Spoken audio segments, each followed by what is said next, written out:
예, 안녕하십니까. 지난밤에 파월 의장이 잭슨홀 연설에서 금리 인하에 대한 이슈를 내비치면서 많은 이제 유튜버 분들이나 여러 의견들, 뉴스들이 증시의 추가적인 상승 신호탄에 대한 내용들을 많이 내비치고 있습니다. 오늘 내용은 이와 반대로 제가 왜 위기여야 하는지, 왜 위기인지에 대해서 좀 이야기를 하고자 합니다.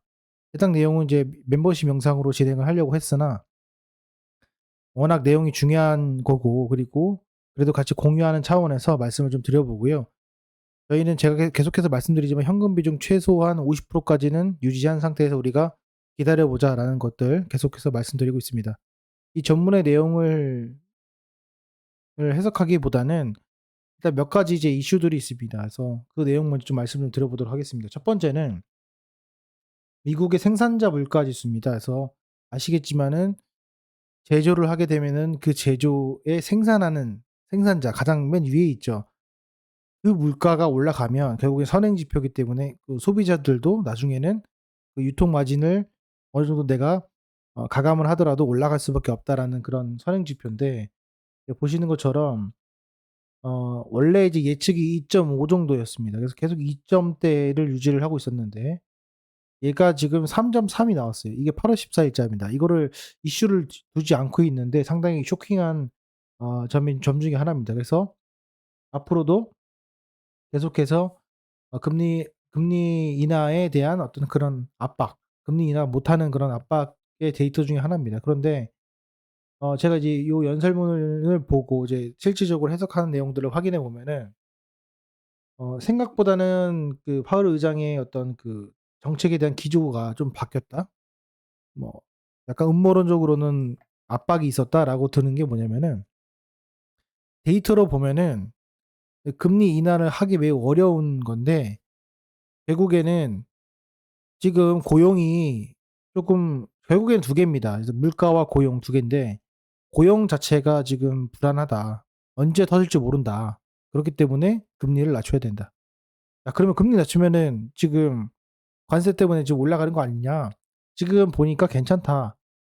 일시적일 뿐이다. 이런 식으로 지금 기조를 바꿨어요. 근데 저는 뭐 제가 뭐 엄청난 전문가는 아니지만은 과거 이제 2008년도 그 리먼 브라더스 터지기 직전이 이런 모습이었거든요. 그러니까는 결국에는 실업률이 증가하는 거, 이거는 금리 인하로 해결될 수 있는 문제는 아니죠. 근본적인 문제는 아닙니다. 그리고 여러 가지 경기 침체에 대한 내용들을 금리 인하로 해결을 하려고 하는데 전반적인 산업과 이 시스템을 바꿔야 되는 것이 아니라 이제 금리 인하가 이제 만병통치약이다라는 내용의 그 기조가 최근 몇 개월간 이제 흘러나오고 있다. 이거는 과거 2008년도 리먼 브라더스랑 정말 다를 바가 없다라는 거 다시 한번 말씀드려보고요.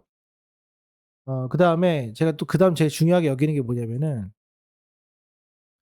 어 좀 제가 좀 여기 정리를 좀 해 봤는데 보시면은 밑에 먼저 볼게요. 저는 이게 더 중요하다고 생각이 들거든요. 이제 일본 중앙은행 금리 인상에 대한 언급이 있었습니다. 그래서 0.5% 대까지가 90년대 수준입니다. 90년대까지가 이제 0.5 최대가 0.5% 인데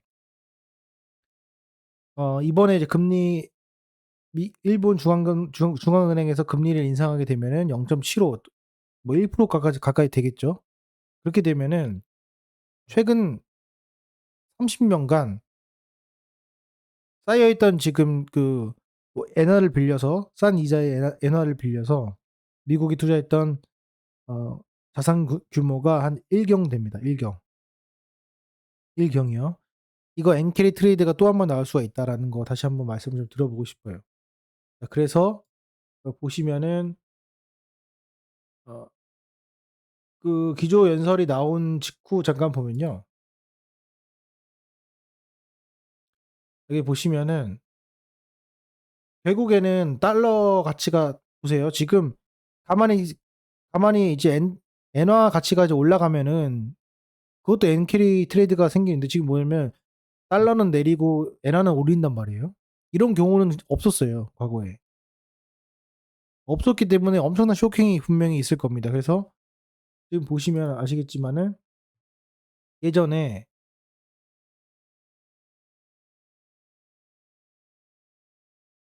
2014 년도 8월 5 일이죠. 예, 이때죠. 예, 이때입니다. 이때 이후로 지금 얘가 못 올라가고 있어요. 즉슨 결국에는 이 추세 자체가 하락이라는 뜻이거든요. 예.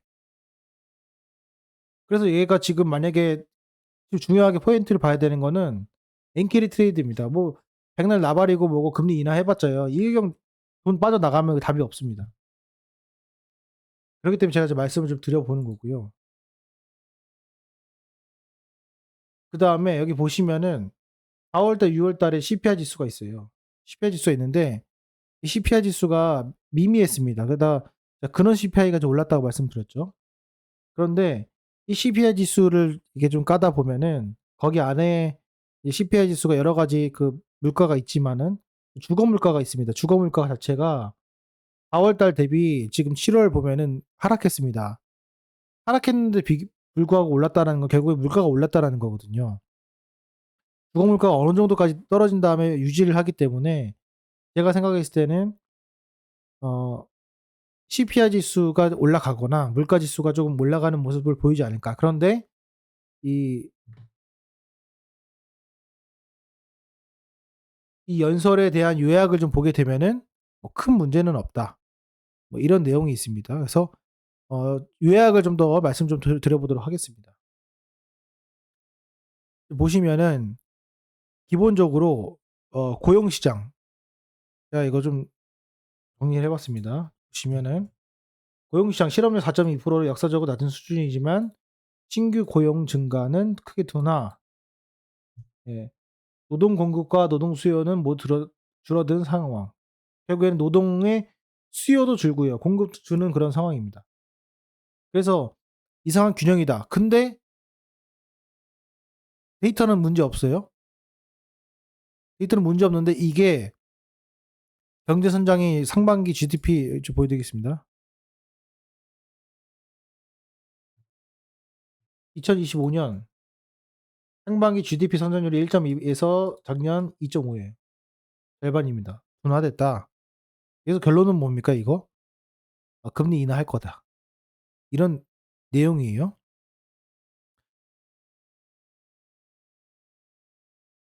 근데 여기 보시면 처음에 서두에는 어떻게 나오냐면 인플레이션은 상방, 고용은 하방. 근데 고용이 하방이 아니었어요. 하방 맞긴 맞지만 근데 인플레이션 상방이거든요. 이거를 나중에 뒤에 내용을 보시면 아시겠지만은 아무렇지도 않게 이 얘기를 합니다.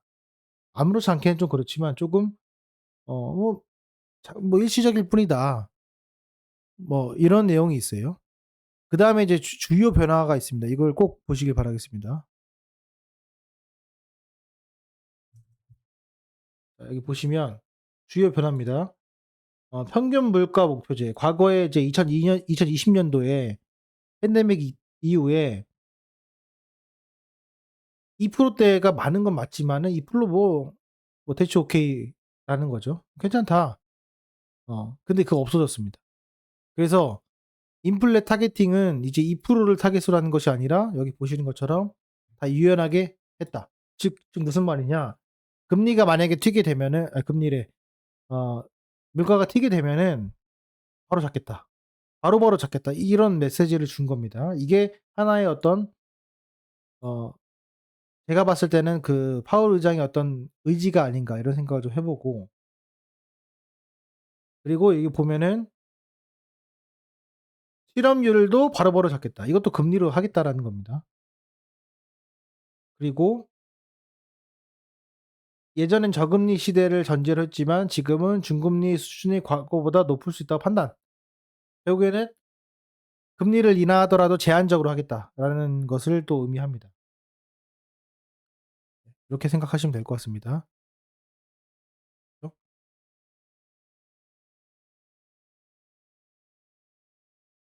결국에는 요 내용들의 이제 의지를 보면은 여기 이거 좀 보겠습니다. 이때 표를 좀 보면은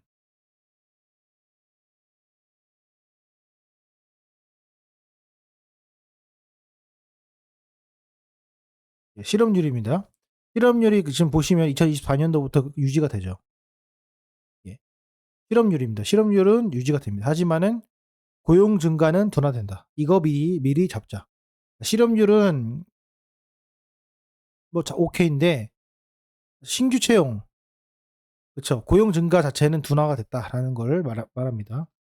요거는 이제 비농업 신규 고용입니다.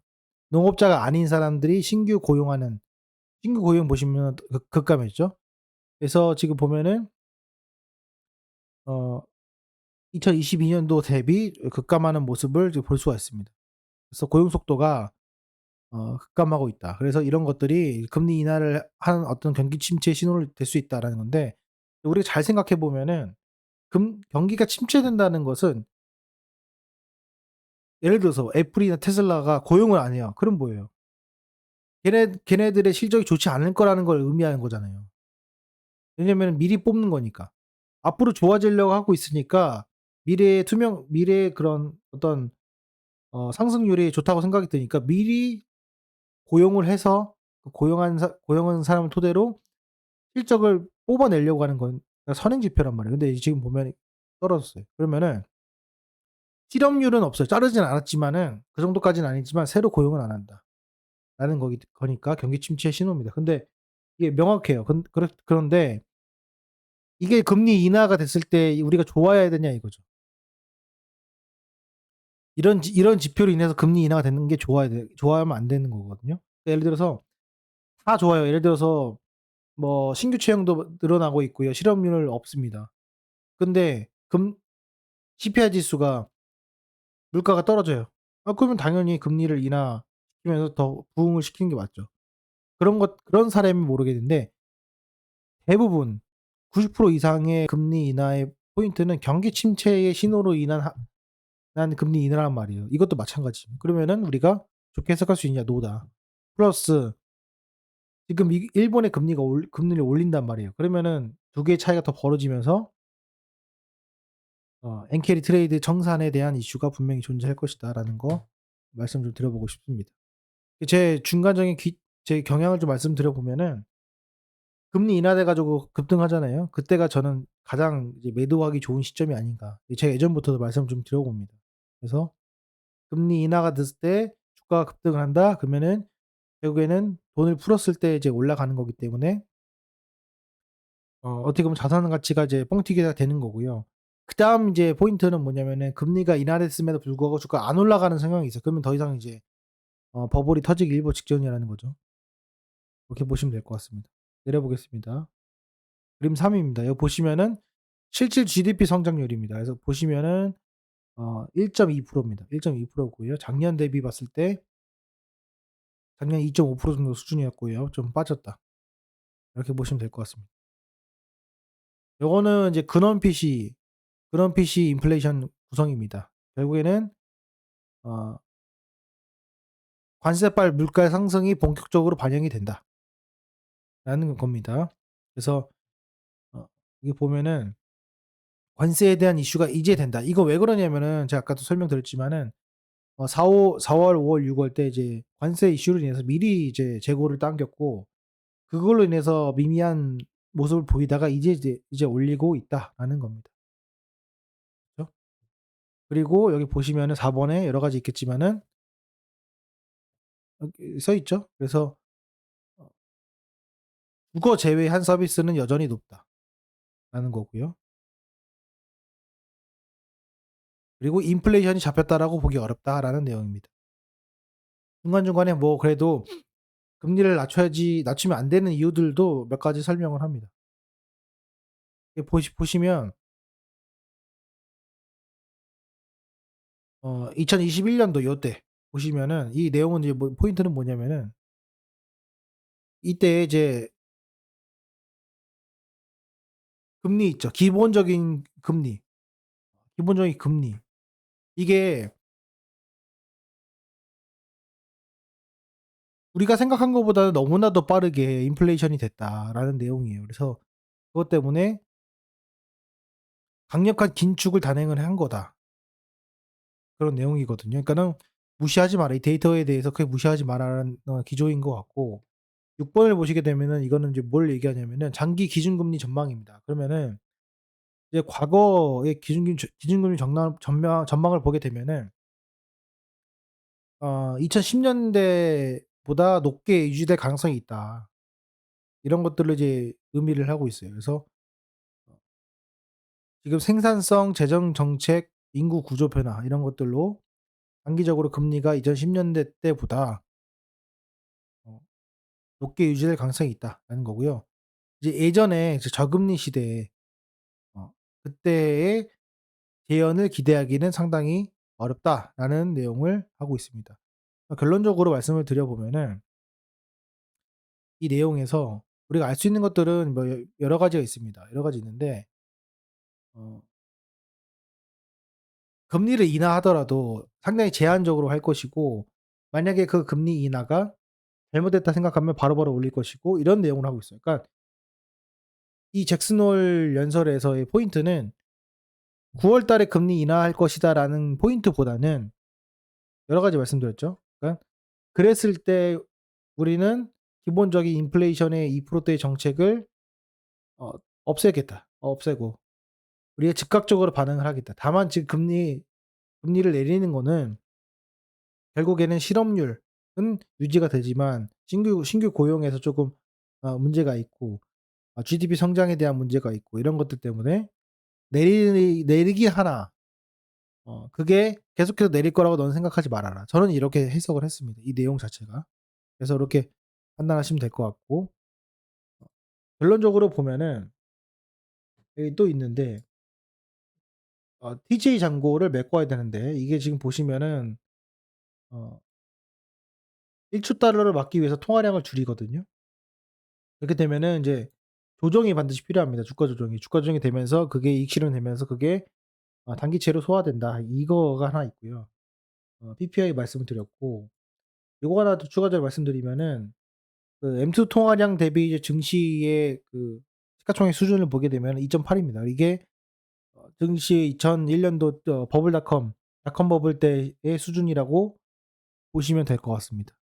그래서 상당히 높은 수준이고요. B2가 1조 달러 역대 최대입니다. 요렇게 참고하시면 될 것 같아요.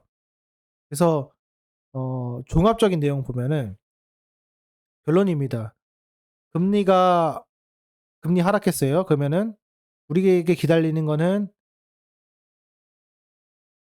엔캐리 트레이드 청산, 일경원, 그다음에 더 이상 내려가지 않을 겁니다. 결국에는 내려가는 건 좋은데 계속 내려갈 것이냐에 대한 기대감이 필요하거든요. 그게 아닌 걸로 저는 제가 해석을 했습니다, 여기 봤을 때는. 그래서 금리가 인하됐을 때 증시가 급등한다면 그때가 가장 인버스를 인버스 ETF를 들어가거나 주가의 비중을 줄이는 포인트가 되지 않을까라는 것이 제 결론입니다. 어쨌건 판단 잘 하셔 가지고 투자하시는 데 도움이 됐으면 좋겠습니다. 예, 마치겠습니다. 감사합니다.